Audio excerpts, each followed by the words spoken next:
Well, holy hot damn, this is pretty fucking cool. So last episode I was exploring around.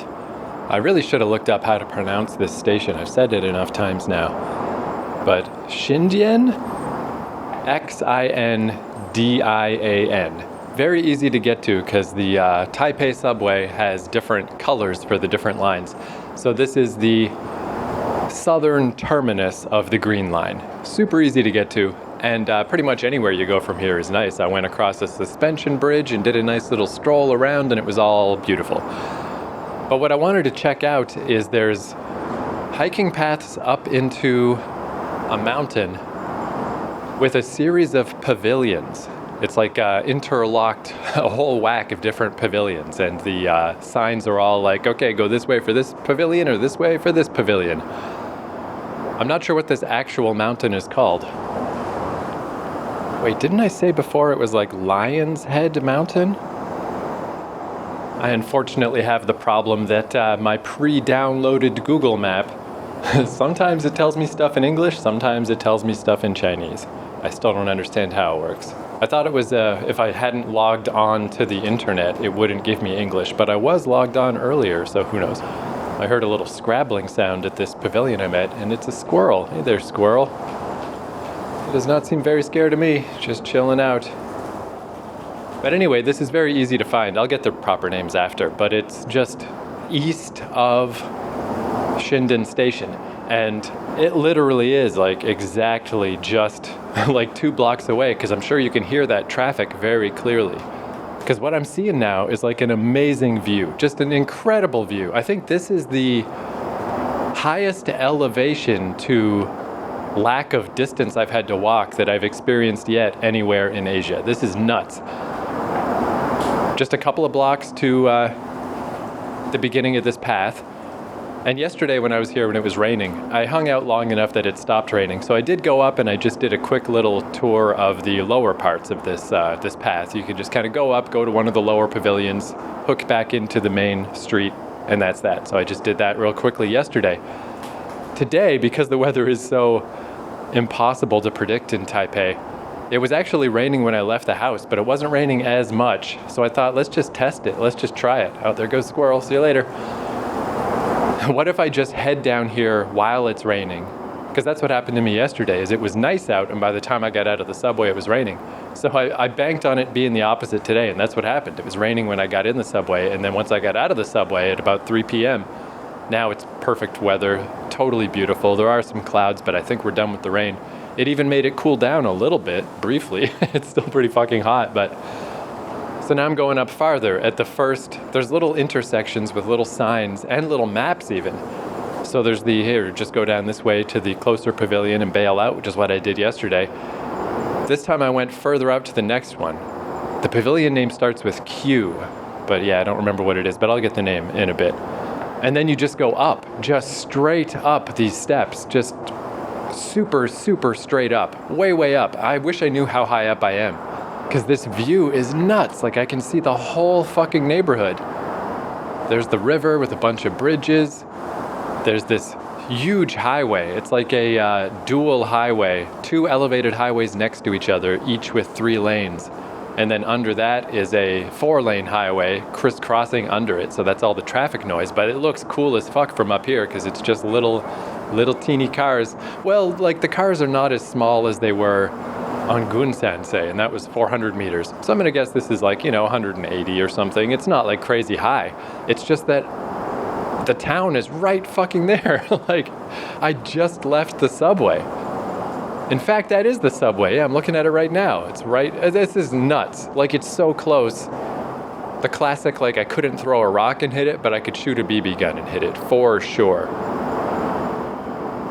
And yet I'm in the sky. I'm just way up in the sky. Like, the geography is so fucking crazy. This is like the edge of Taipei, where it just becomes mountains that go on for days and days after this. And it's just so immediate. Like, there's no gentle foothills and shit. It is just like, boom, straight up. Oh, hey, I don't know if you're the same squirrel or a new one, but yeah, the squirrels love this fucking pavilion. And yeah, just straight up in the air and just this amazing view on this beautiful day. And this was so easy to get to, it's insane. Like, I thought some of those views in Fukuoka were pretty easy to get to because it only takes 2 hours, you know, or 90 minutes. This took 20 fucking minutes.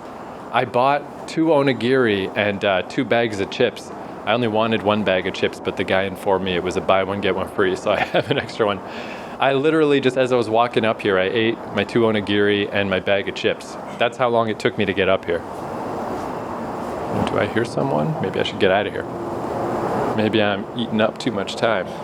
Oh, there is someone, but I don't know. They're just passing by. Yeah, I think I'm monopolizing the space. I'm ruining everyone's day. But yeah, that's how long it took me to get up here. Just the time to eat 2 onigiri and a bag of chips. Insane. So beautiful. This is 100% worth it if you come visit Taipei. Because just come to this station at the end of the Green Line, hike for 20 fucking minutes and just get this incredible view. This is like amazing. And then way in the distance, you can see the mountains. Like there, I mean, there's really 2 sets of really prominent mountains I've come to learn. There's Yinhanglan, where you can see almost the entire panorama of the town, almost the whole 360. And then there's the national park, Yangmingshan. And you can see both of those from here. So I still have not been to Yangmingshan properly, but it's interesting to see the other one and see it. And just like, that's where I was, dude. I looked at this view from over there a couple weeks ago. When you look clear across the city and you see all of Taipei, I'm on the other side now. Yeah, this is incredible. Anyway, yeah, let me go down to just one of these signs because it's also, oh, hey there, squirrely. It's also, I see. Okay, I wasn't ruining anyone's day too bad. This dude is just at the bottom of the pavilion. Oh, and here's another local just passing by. So yeah, I think the locals, they don't care as much. They've seen this view a million times probably. Oh yeah, there's another one. So there's a ton of people up here, and yeah, they're just passing by. They don't even care to stop and look at the view, which I understand if they're just doing this for calisthenics. And again, it's hardly impressive, I guess, if you live here. It's like, so what? So what if I got to this view? It wasn't exactly hard. It took 20 fucking minutes from the subway. Man, I cannot believe how close this is. It's insane. It's so cool. All right, here we go. I'm going to continue on and explore the different pavilions, see where I can go from up here, see how far it goes. But the one I was at, if you did just come here just to do one thing, Xindian Pavilion, Qingnian. And I think the one I went to yesterday, Shizilu Pavilion, Shizilu. And now if I go back, Chihu Pavilion, Cihui. Now I got to figure out where I'm going, but I think if I backtrack a little bit, there's a proper map with little dotted lines a la Family Circus.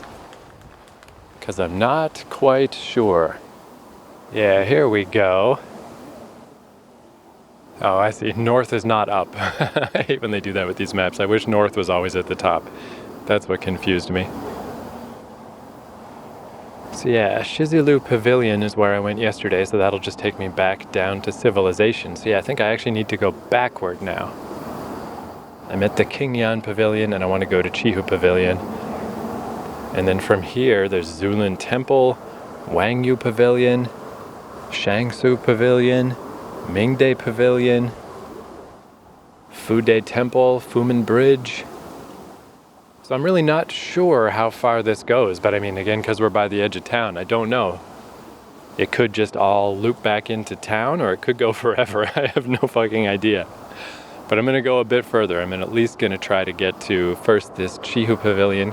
Oh, it's actually really close. And then Wangyu and Shangsao Pavilion and Mingde. I guess Mingde Pavilion seems like that'd be an okay. Well, I guess I'll just recalibrate from there because it's a little hard to tell. It doesn't seem that far, but who knows. Anyway, yeah, this is cool as shit. The only downside is, I mean, you can hear a lot of traffic because it's so close to town. But that's a big bonus too. It is so close to town. It's like stupid close to town. I can't even get over this. This is ludicrous. And it's like, I don't know if you just like going up on tall mountains and looking at cool views, as I clearly do. This is the best return on investment ever. Oh, here's this other pavilion. Amazing. Yeah, this is so little effort. It's insane. Even if you're a person who was tragically born without legs, I bet you could get someone to just carry you up here. It's so close. Holy fuck, look at this view. What the fuck? Holy shit. Yeah, from over here, it's actually a little scary to my fear of heights because I'm walking out onto a deck that they've built. Yeah, you can see the mountains all around. This shit is fucking wild. And yet, there's the subway station right down there. Oh, there's a weird little path you can actually, I don't think you're supposed to, but there is a bit of a path where you could walk out onto an outcropping. There's a flag there. If you're fucking insane. Man, fucking beautiful. And there's the little signs say smile trails. I don't know what that refers to, what constitutes a member of the Smile Trails system, but it's a good fucking name, that's for sure. I am smiling, bro.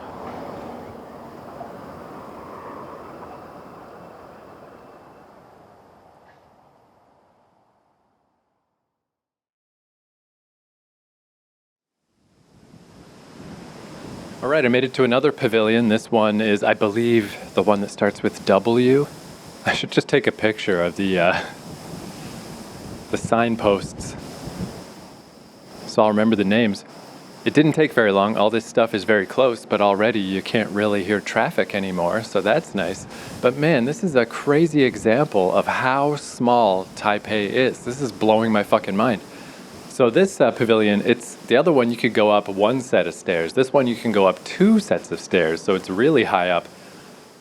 And again, there's a guy just sitting at the bottom, checking his phone. Like, I think the people who hike this regularly, yeah, they don't care about the views anymore. They don't give a fuck. But when I went the other way from here, see last episode, there was a point where I had this cool view out across, like to the south is just mountains. Very beautiful in its own way, but just endless mountains. But there was a view back to the north, and it's like, oh, that's neat. There's Taipei, I can see it. And one of the notable things was the Taipei 101, this tower that I keep seeing from all over, all different places in the city. You can almost always see the Taipei 101. It's like the only big tower like that, I believe. So it's very, very evident. And it looked very far away because, you know, it's way up by the red line and I was at the bottom of the green line. You know, it's like halfway across, if not a little further than halfway across Taipei. But now just going the other way, going more toward the tower. I'm not sure what that squeaky noise is. Random squeak in the distance. Anyway, walking in the direction of the tower, again, like I said, I have not been walking a long time, you know, total 40 minutes maybe, something like that. And from up in this pavilion, I can see out across the city, and there's the Taipei 101, and it is noticeably closer. Way, way, way, way, way fucking closer. It's just like, what the fuck? That is so crazy. Like, this now looks like, it's that classic thing where it looks like I could walk to it from here. So that means 3 hours.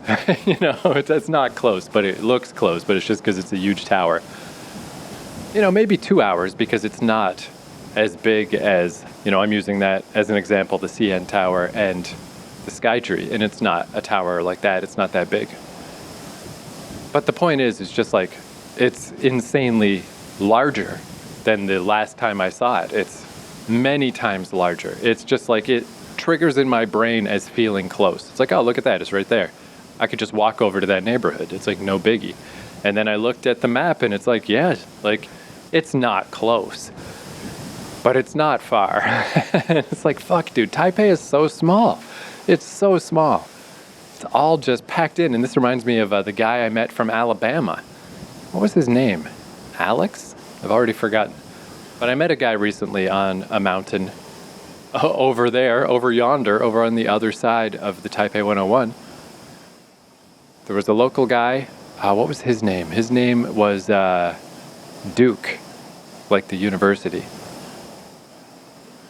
And the fella from Alabama. And one of the things the Alabama guy said is we were talking about just how convenient it is in Asia compared to North America. That North America is so big and so spread out. And I was saying, like, yeah, I don't even have a license. I'm double fucked in North America. The dude from Alabama was polite enough not to follow up because he obviously has a license, because everyone has a license. I'm the fucking weirdo who never learned how to drive. But anyway, he said, yeah, but it is great around here. It must be because there's so many mountains and there's so little space that you can properly use to build on, that you just have to build everything in a mindful way, and everything is so well connected and so easy to get around. And yeah, that is absolutely true, because not only could I hop down there and hop on the subway and just go over to the Taipei 101 in no time, I could just fucking walk there. It's fucking bananas. And from this vantage point, there is another mountain somewhere, to the southeast of the Taipei 101 that is a very distinct mountain with a very distinct peak. And I'll tuck that away. It's like, I gotta figure out what that is. Can I go there? Probably. I don't see why not. It's right fucking there. It's even closer than the tower. Wild. And then from the other side of this pavilion, there's the endlessness. There's the mountains that never stop, that just go clear across the entire country. But yeah, man, that is fucking cool as shit.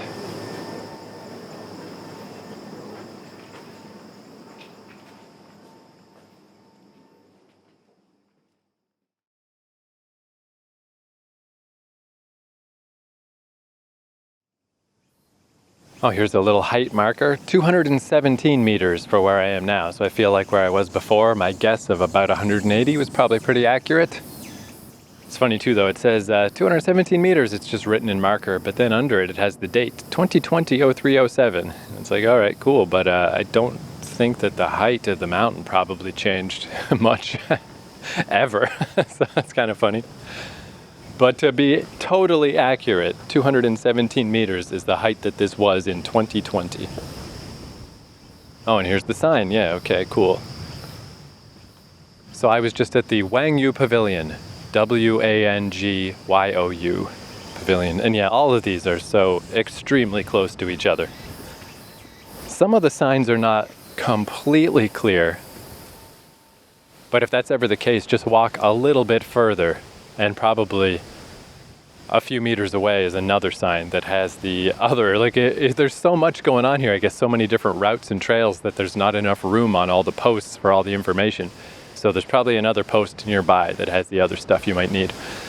So I guess Mingde Pavilion, oh yeah, there's distances here. How did I not notice that?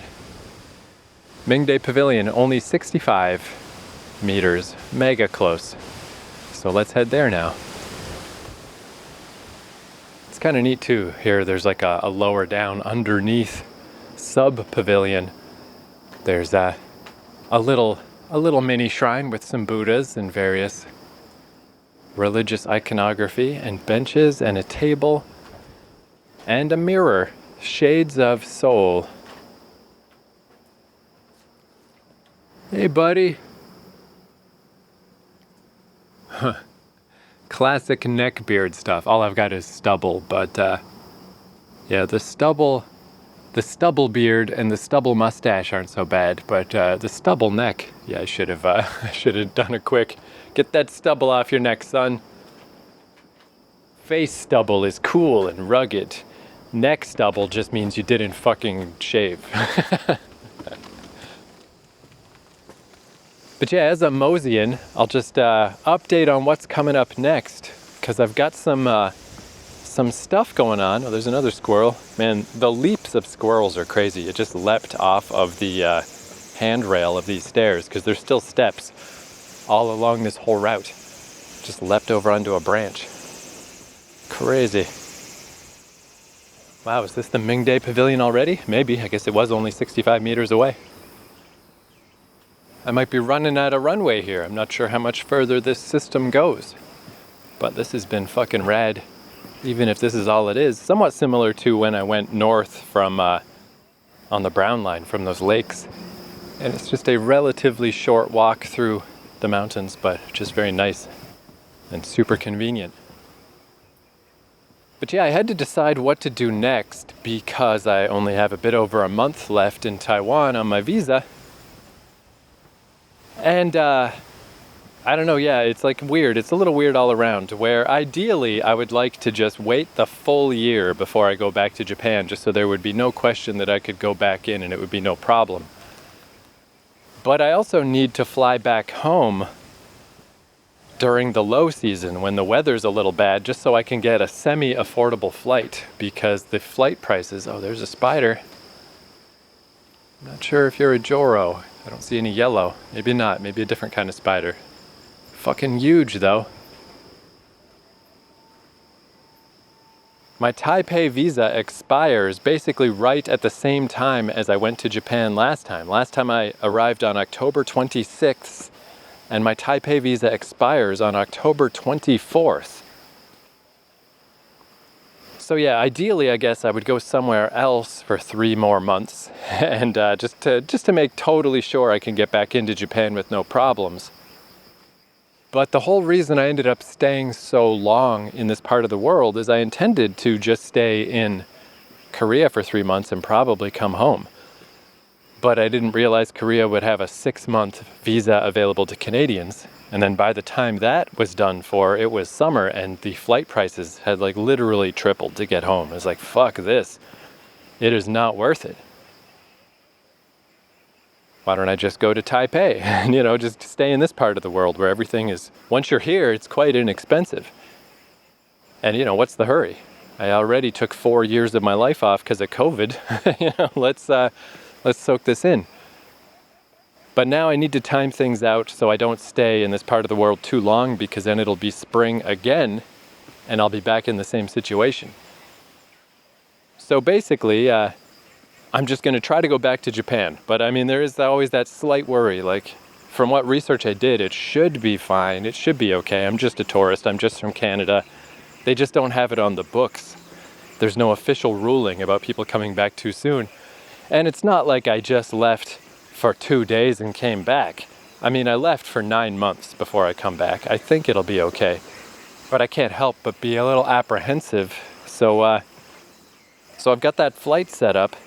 Which that was weird too. There's just not that many flights from Taipei to Japan.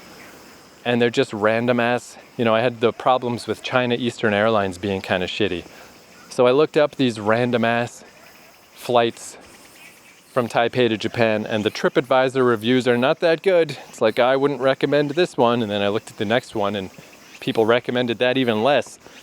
But a lot of the reviews were for changeovers and switches and parts of larger flight systems and yada yada. I'm just flying 3.5 hours from here to Japan.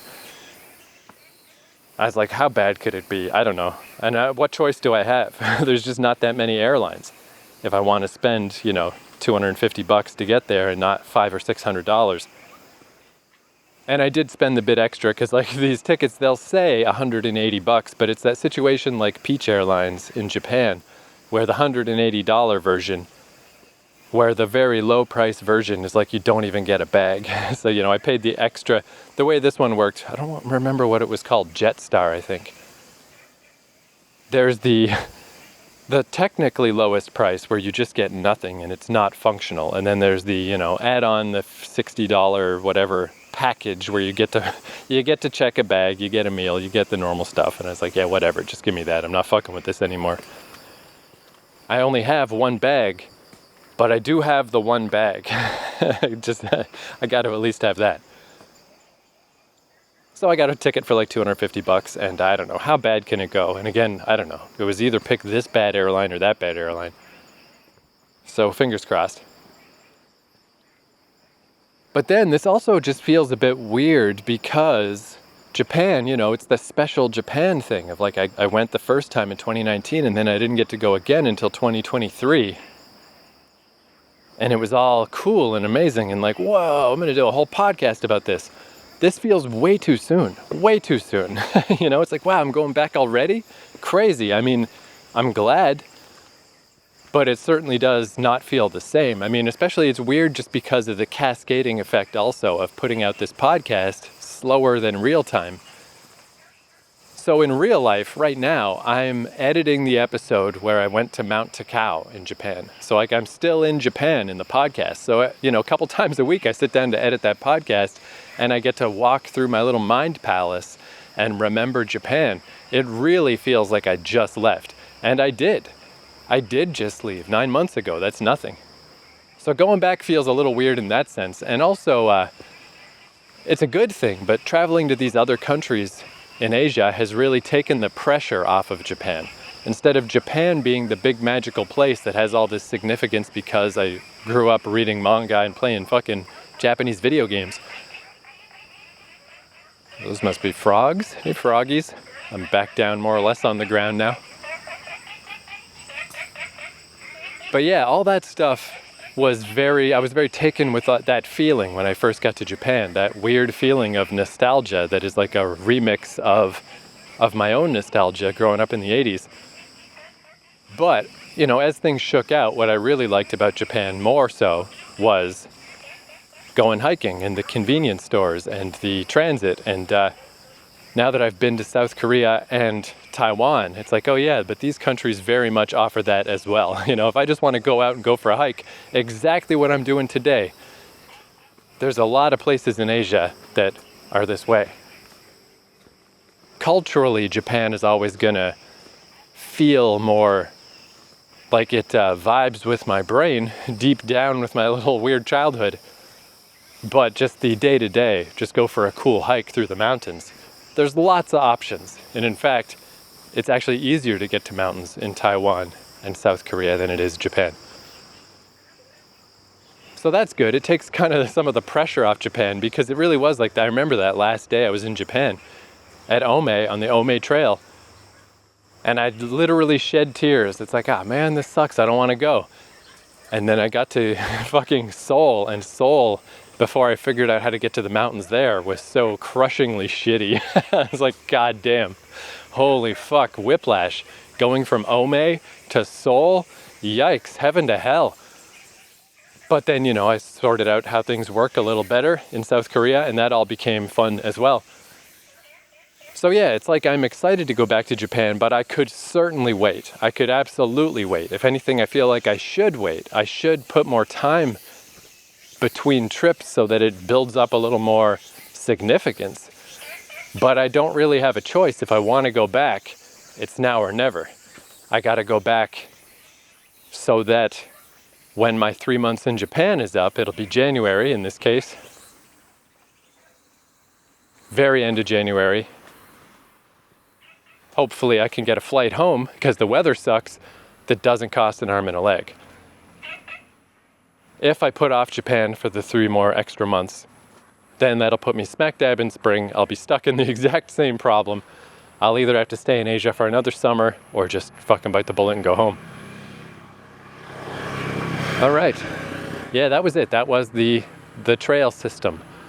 I'm officially on a road. First thing greeting me is a scooter. Yep, all the signs here. Oh, I guess this is the name of the trail system. Shitoshan Trail. Shitoushan. So yeah, that was a fully recommended 10 thumbs up, excellent trail. And then yeah, this way to this road, this way to this road, this way to, oh, here's another cross ridge trail, but it's 2 kilometers away, not exactly close. So that's something else. That actually might be where I was the other day. So I think we're good here. I think I'll just head back to civilization. I suppose, though, this is something I've noticed lately, is that I always get through these trails and then I just walk down roads till I get home. Do I want to walk down the road? Why don't I just go straight back? Fuck it. Why not? I'm just going to go back into this trail system and just walk back through it the other way, because I know it'll take me right to the subway at the other end. Why walk down the road for an hour when I could walk back through the trail? And trails in the reverse, when you go through them backwards, they feel pretty different. So yeah, I'm heading back to Japan a little sooner than feels proper in the cockles of my heart. And, you know, I mean, I guess it'll go okay, but who knows, you know? So I didn't want to book too much stuff ahead of time, because I usually book everything before I get to Japan. I got the whole 90 days booked out just so I can actually get places at a decent price. But I don't quite know what I'm doing this time. And I don't want to book a whole whack of stuff just in case they don't let me in. I still don't know how that works.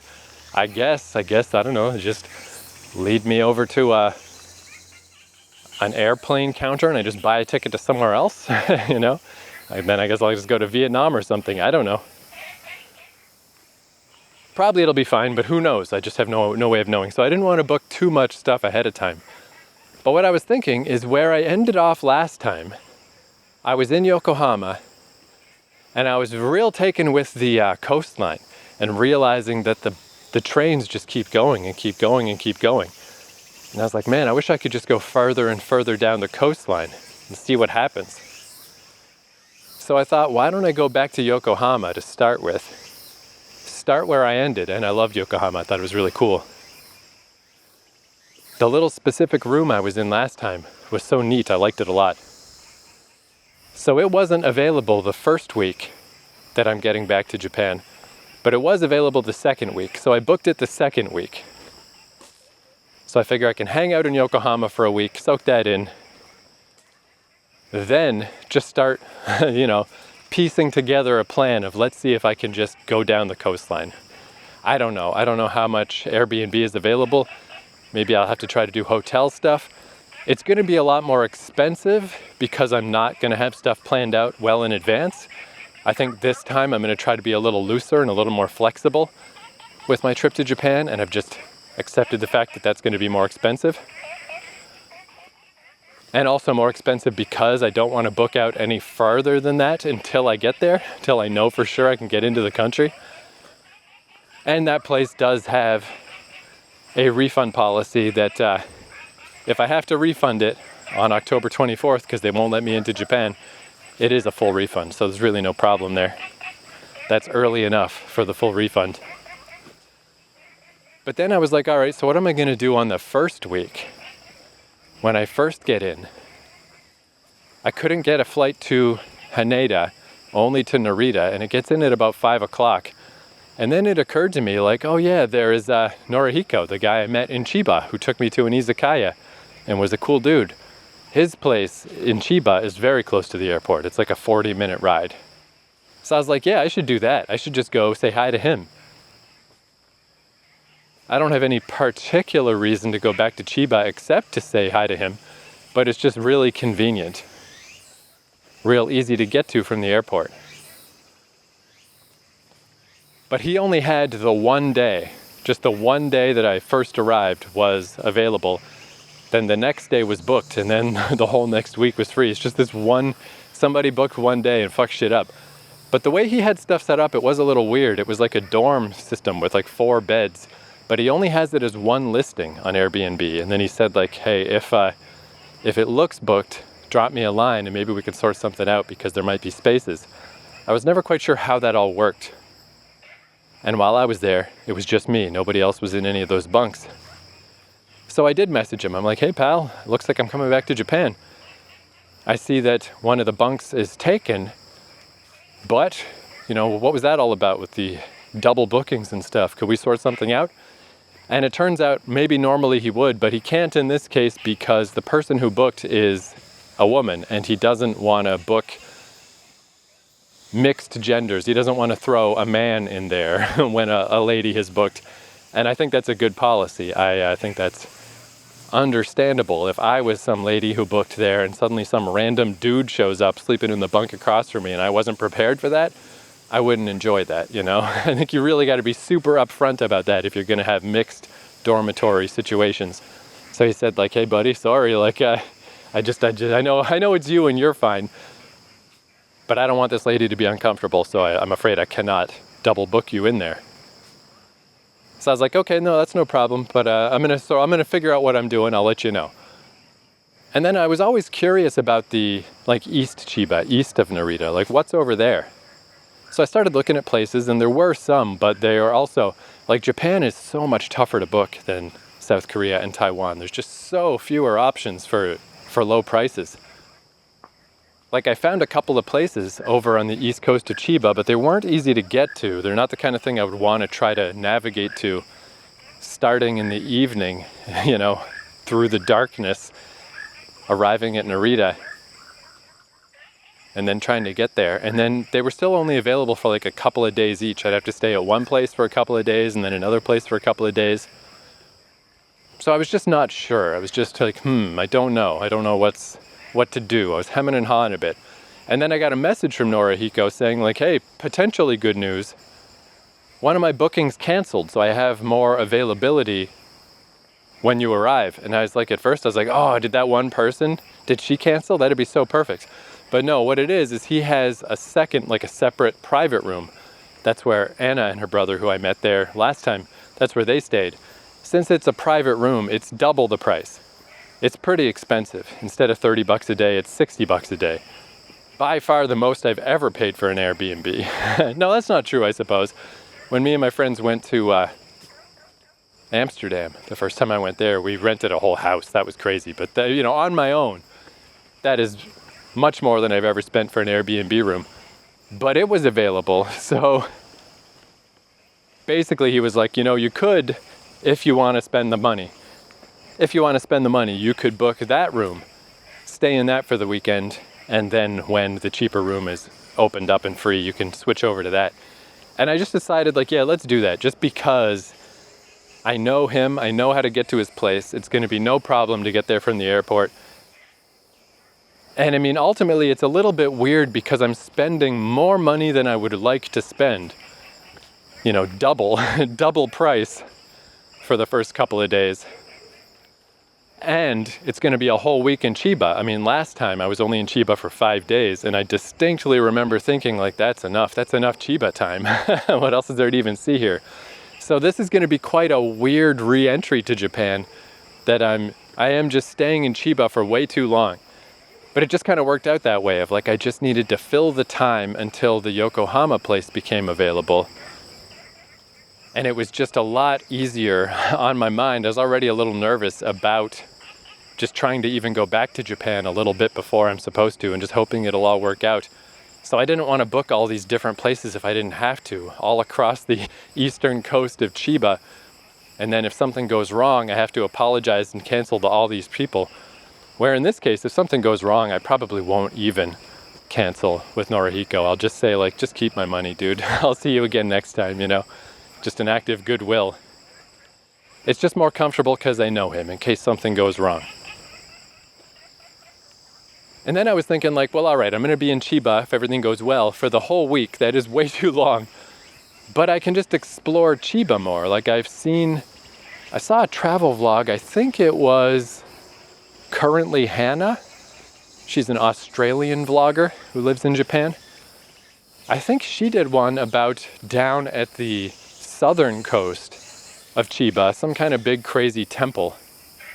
And then I was looking at that East Coast stuff of like, well, maybe I could just go on a day trip to go over to visit the East Coast. But Chiba's fucking huge. Fuck, it's big. I guess I didn't really realize how big it is. Because to get from Norihiko's place right at Chiba Station all the way to the East Coast, it's like almost 4 hours. One way. It's like, is that really true? But I guess so. It's just a lot of transit and trains that are not necessarily that popular. No express trains. Maybe they don't come all that often. Yikes. So to get all the way there and all the way back in one day, I don't know. And then to go down south, again, it's huge. Like the distance from Tokyo to Yokohama, it's that same distance, but even probably farther. And it's like, fuck, I don't know. So I'm going to try. to go explore around Chiba. I'll have all week, so I'll have plenty of time. But I don't know how realistic it is. Chiba's just really fucking big.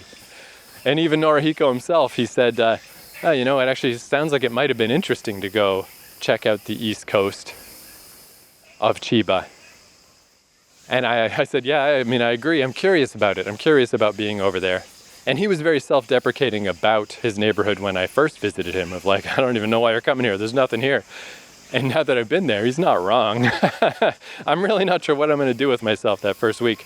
But I guess because I'm just sort of vaguely uncomfortable about going back to Japan a little earlier than the full year, and I don't have an entire 90-day itinerary booked and figured out. I've only got the first 2 weeks now because I just want to get there and make sure they let me in the country before I figure out anything else.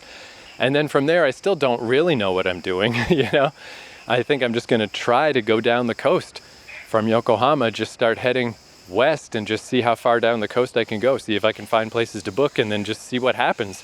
And then if some, I don't know, if it all falls apart, then I guess I'll just bail out and I'll just hopefully just grab a flight or something, either to just go back to Fukuoka or go up to Western Tokyo or something.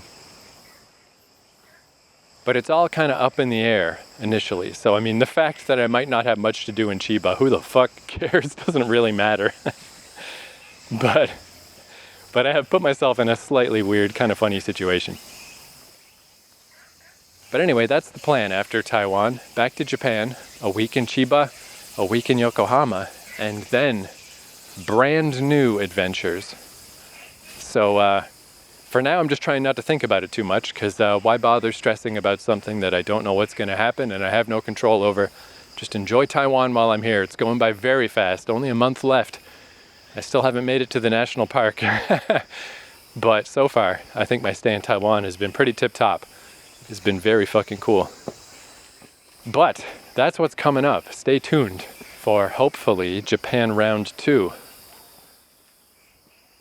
Or if not, yet another wacky tale of calamity at the airport. Yeah, here we go. Here's the official... I didn't see this sign on the way down. Is it the same name that it had before? I feel like this name is spelled different. Anyway, the way it's spelled here, Shihtou. Cub Mountain Natural Trail. This is this really cool wooden sign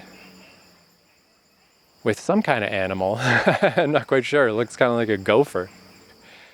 But anyway, Cub Mountain Natural Trail. Not an extremely long trail, but a super awesome one.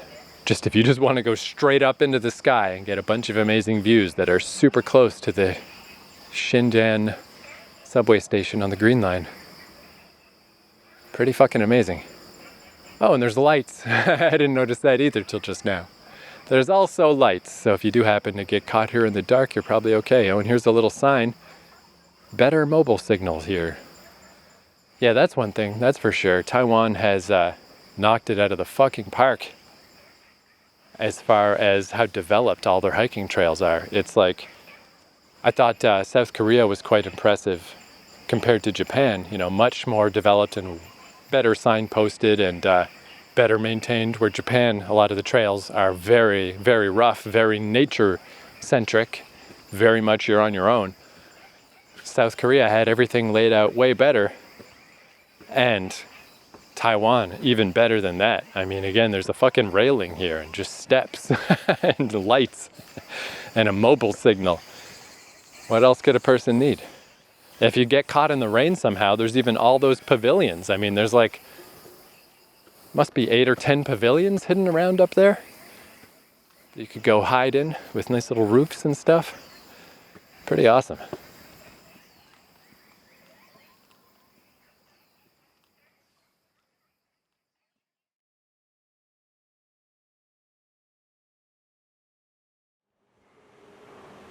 Back in my hood, just leaving the subway. You know, it's surprising how different it feels in the different neighborhoods. Even though it's all Taipei, it does feel pretty different. And I mean, I guess if I had to pick, that first place that I stayed, right in Ximen, that shit was crazy. What an insane location to just accidentally be at for my first time in Taipei.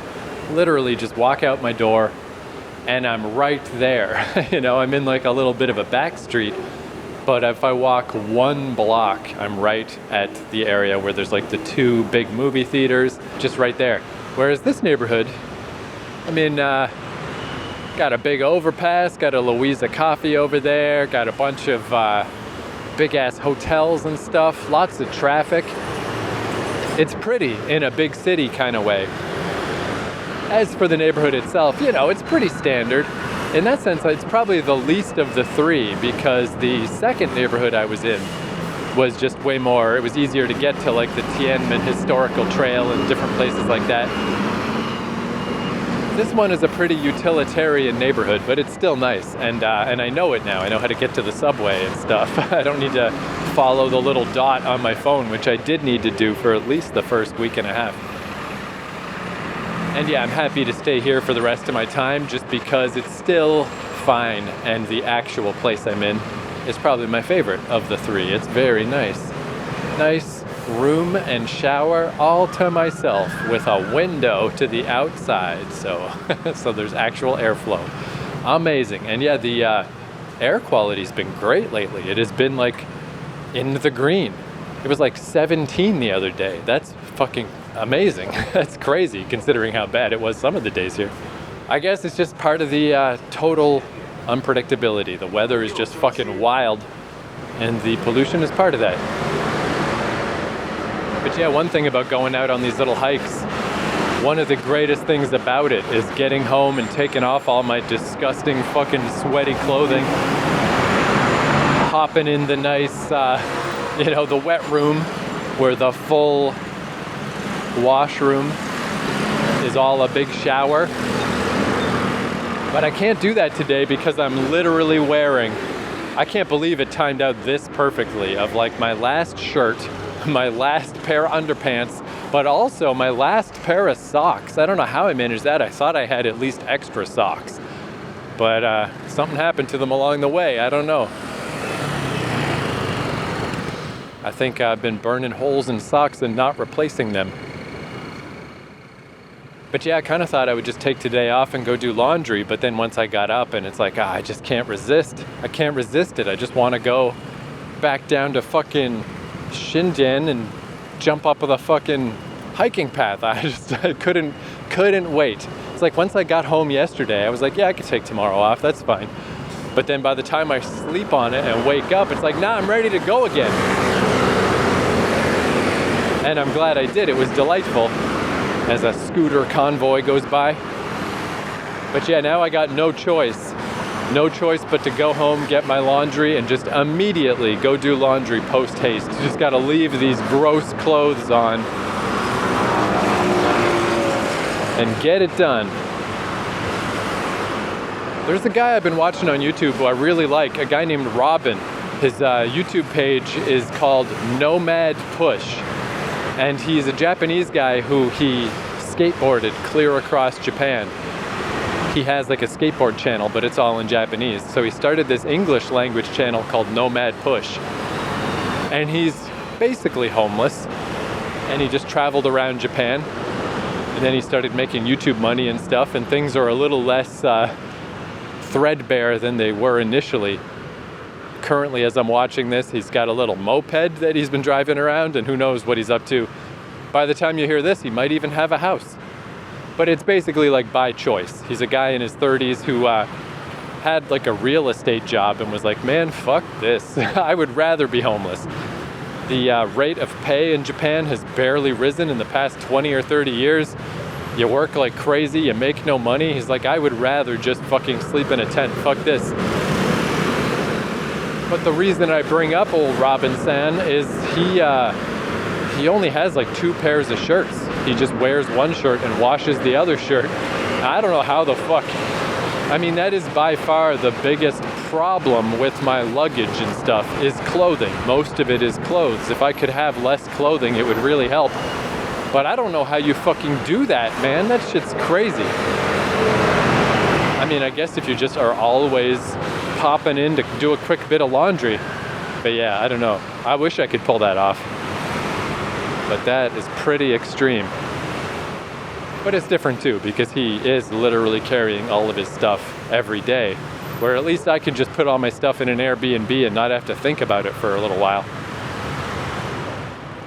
Man, I've also noticed these boots. I love these boots that I bought during the winter time in Seoul. So I've had them about, I don't know, more than 6 months anyway. Probably 7 or 8 months. And I wear them every single day. And I've noticed lately that the little eyelets that you put the laces through, they're getting all rusty and old. And they're a brown boot, but a lot of the brown coloring is flaking off of the toes. And there's like a dark brown underneath. And it really looks like, these boots look like they've been abandoned. These look like boots that you would find in an attic somewhere that have been sitting there for years. but I'm still wearing them every day. But they look so fucked. But I like that. I like just wearing my stuff into the ground. I wish I could just buy a pair of boots and never have to buy another one ever. Because it's always so awkward switching to the new pair. Even when I bought these, they were actually quite painful at first. I couldn't figure out how to lace them properly. But now that I got it all figured out, they're perfect and I love them. And it makes me sad that they're falling apart because, the sole is slowly coming off. And I don't know, they could last 2 more weeks, they could last 2 more months, but they're definitely on the way out. But I don't know, there's a certain pride to wearing something that looks this fucked up. They look like shit now. But their quality level has been great. I had no idea what to expect from the shoe district of Seoul, but they have been wonderful. I've bought way worse footwear than this many times in my life. These were $70 well spent. If I could, I would just go, these were $70 well spent. If I could, I would, bitch. These were $70 well spent. If I could, I would just go back to the shoe district of fucking Seoul and buy another exact pair of these. I love them. But I think they've taught me that I should just buy boots. Fuck buying shoes. I wore these boots all through this insane heat wave summer, and the boots were never the problem. My feet were fine. Keeping my feet insulated in the heat turns out is fine. Didn't cause me any stress at all. The rest of my body was sweating like crazy, but my feet were all right. And it's so much better for like hiking and stuff. They're probably heavy as fuck, like I bet it'd be one of those things that if I switched over to sneakers, I'd have that amazing bouncy light feeling at first. Like, wow, I can't believe how heavy those boots were. But I never get to realize how heavy my boots are because I always wear the boots. I don't know, I suppose when I get back to Canada, maybe then I'll switch over to shoes. There's really no need for heavy-duty boots when there's no mountains. But out in this terrain, yeah, man, these boots rule. I love these boots. Sad to see you dying, boots. You've served me well. You have been some awesome boots. But anyway, there's the tale of my boots and the tale of my upcoming laundry. I'm going to stop in this 7-Eleven, get my favorite thing, my 7-Eleven exclusive, for 30 Taiwan dollars, which is probably about $1.40, a carton, a nice half-liter carton of yogurt and green tea. God damn it, it's the best. Oh, I can taste it already.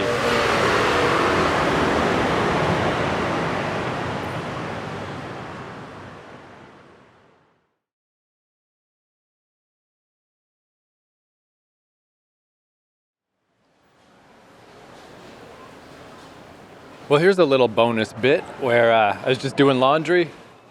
Midway between, the laundry's done, just waiting for the dryer. So I went to the local Family Mart, bought some stuff, was just sitting there eating. And somebody gave me a little shoulder poke who sat next to me. So, I mean, that's somebody who's motivated to talk. So I was like, hey, all right, I haven't talked to a local in a while. And this turned out to be Louisa from South Africa. And I was like, oh, Louisa, like the coffee. It's easy to remember. She's like, oh, you know Louisa coffee? I was like, hell yeah, I do. It's my favorite coffee around here. But yeah, it's this lady from Cape Town, South Africa. And I was like, oh, cool, I've never been to South Africa. But apparently she's lived in Taiwan for 40 years, and it was just a nice little chit-chat. She's like, oh, I got a friend from Canada, whatever. And she seemed pretty cool, but the only thing was then I just mentioned, like, yeah, I'm just traveling, I was locked down in Canada for a while, so I got some money together, and now I'm just traveling. And she's like, oh, I'm a TV star. I was like, oh, there we go. There we go. It brought back memories of, I haven't thought about the guy in a while, but when I was a teenager, I knew a guy back in my hometown who, 18 minutes to go on the laundry. A guy who was always talking about this video game he was working on, and like, yeah, I got connections with Sony and blah, blah, blah.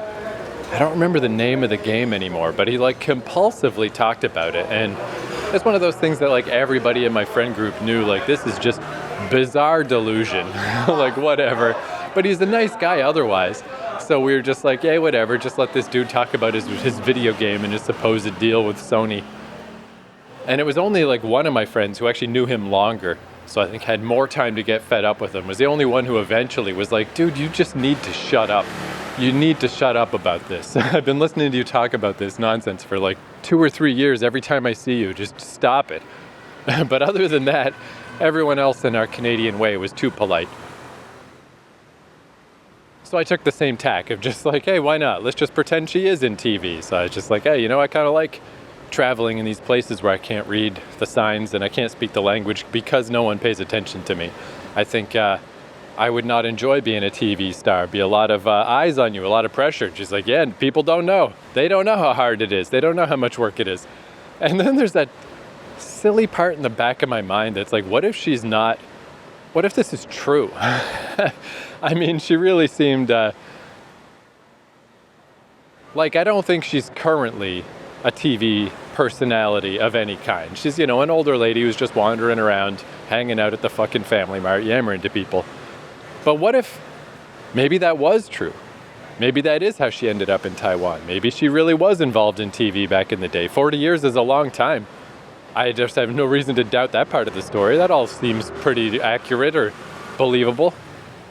But anyway, I just thought I'd throw that in as the bonus bit at the end.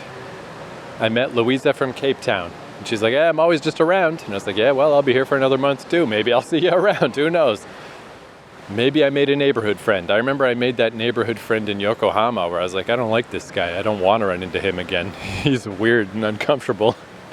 Where this is like, hey, I know if I know somebody in the neighborhood, this is not the worst person I could know. This lady seems pretty all right. You just got to play along that she's a TV host. But yeah, I have no particular targets in South Africa. If I was ever to go to South Africa, I don't know, it probably will never happen just because I don't know anybody there. I don't have any particular reason to go. So I still don't, but at least that's something. Cape Town. She's like, yeah, Cape Town's nice. You should go to Cape Town. I was like, all right, well, file that away. That's 1 point to Cape Town and absolutely no information about anywhere else. So by default, Cape Town is the winner so far.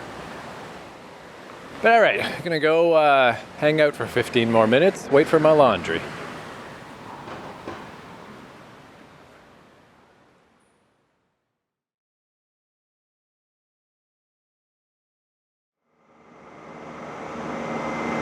Oh, bonus bit number 2. Man, I just had my headphones in, just doing some editing stuff.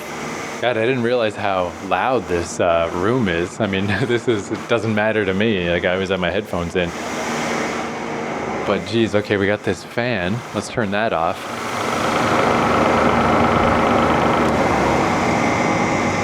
We got the air conditioner. Let's turn that off. And those ones aren't too bad. I actually like the fan. The fan is nice white noise for sleeping. I guess this is the one. That's the hot water heater outside of my window. Let's close that door. There, that's not so bad. Anyway, I just wanted to mention real quick that I forgot to look up the proper name. The path I was on. Cub Mountain Natural Trail.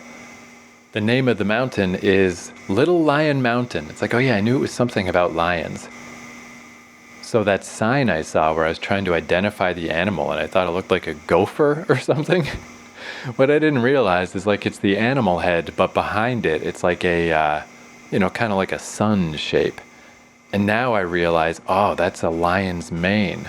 It's just that the lion, the face part, is so not threatening that the mane, it didn't occur to me that that's a mane and that this is supposed to be a lion. This is the friendliest lion I've ever seen in my life. But anyway, I just thought that was funny that, oh, there you go. Should I start over recording this now that there's not that horrifying noise? No, I'm afraid not. No time for that. Anyway, Little Lion Mountain is what it's called, and that image that it was a little lion, and I didn't realize. Okay, sorry for blasting your ears with the hot water heater. Oh wait, okay, just again the magic of the pseudo translations of Google Maps. Some things are translated, some things are not. So I saw Little Lion Mountain, but the actual place where I started the hike from, that's right by the station, is Lion Cub hiking trail. So that makes sense. Little Lion, Lion Cub, same thing. But then it also says Lion's Head Mountain Trailhead. So it's all the versions. Little Lion, Lion Cub, Lion's Head. Just, go to... Oh, there's something I can look up. How do you pronounce that station? But anyway, go to the station and just look for something to the east that involves a lion. And there you go. You'll be there. Well, unfortunately, the word Xindian is just the word Indian with an X at the start. So that confused it. Like, do you want pronunciations of Indian words? So I put Xindian Taipei pronunciation, and now it's just how to pronounce Taipei. Okay, here's a news report. Track connected on New Taipei's Xindian to Wugu MRT line. What do you got for me? Oh, this is interesting. Evolution of the Taipei Metro. I will watch that later. Xindian. Not too bad, not too bad. Xindian. It's okay, I didn't say it right. Xindian, okay. Now I know, I was saying like Xindian, like trying to say it too fast. Like Indian with a sh. Xindian. Well, there you go. Just mentally replace all the times I said it with Xindian. Cool. All right. Thank you for listening. I'll see you next time.